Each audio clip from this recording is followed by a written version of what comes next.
Hi everybody! On today's video, we're going to be drawing and coloring this winter princess castle. I hope you'll join me to the end of the video because we're going to add some fun sparkly rhinestones to the top of the castle.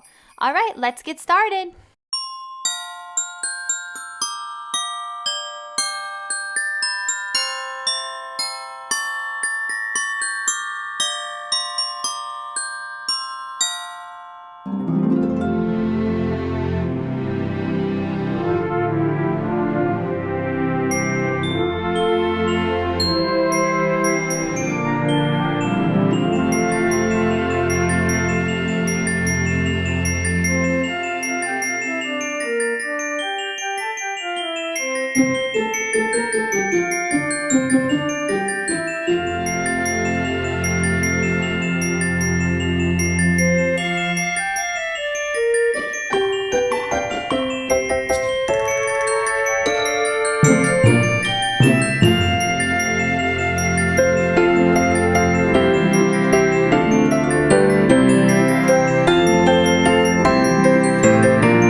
Okay friends, it's time to add the rhinestones to the top of the castle.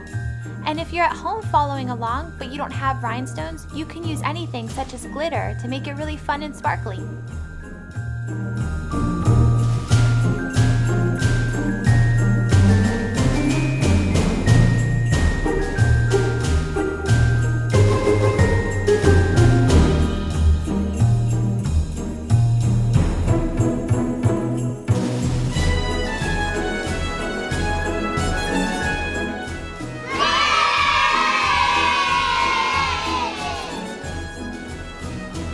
Thank you so much for watching. If you would like to color along with us, click up here and visit our website to print our free coloring pages.